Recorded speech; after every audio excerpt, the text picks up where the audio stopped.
The Andover Workhouse scandal of the mid-1840s exposed the brutal regime of the Victorian workhouses.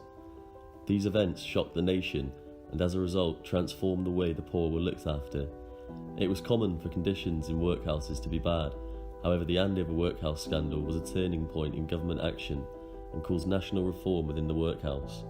The scandal is an event which has often been overlooked or forgotten, but its significance to British history is key.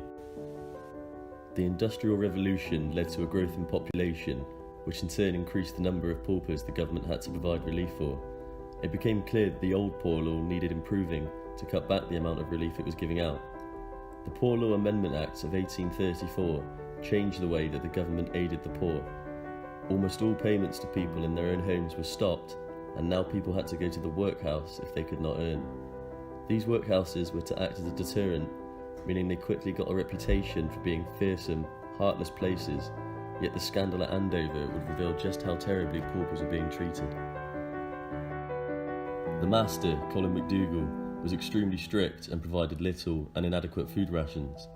The paupers were so starving hungry that they had been forced to eat the rotting flesh and scraps of marrow found on the bones they were crushing into fertiliser.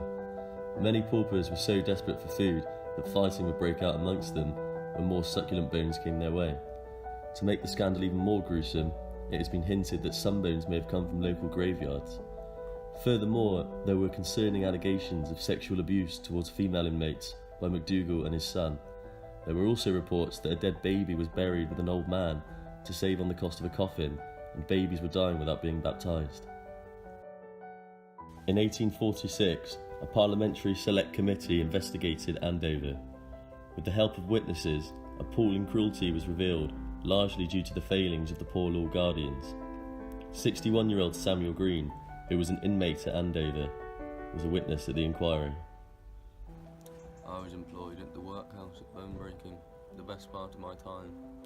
We looked out for the fresh bones. Sometimes I've had one that was stale and stunk, and I ate it even then. I ate it when it was stale and stinking because I was hungry, I suppose, to satisfy our hunger a little, because a pint and a half of gruel is not much for a man's breakfast. We ate the stale and stinking meat.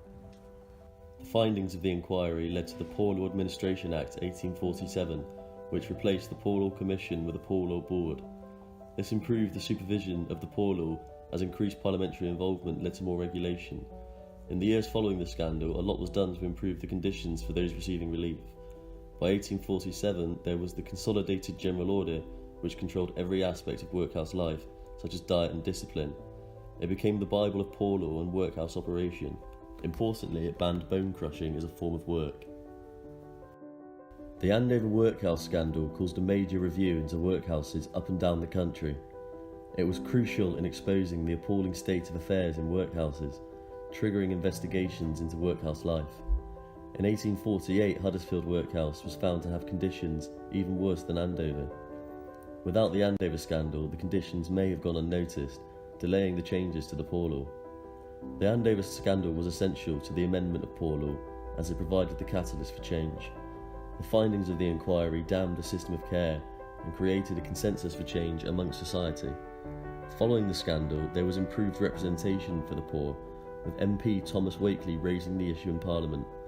It led to the introduction of the Consolidated General Order 1847, which listed restrictions now placed upon workhouses, such as a nationwide ban on bone crushing and ensuring rations were split evenly.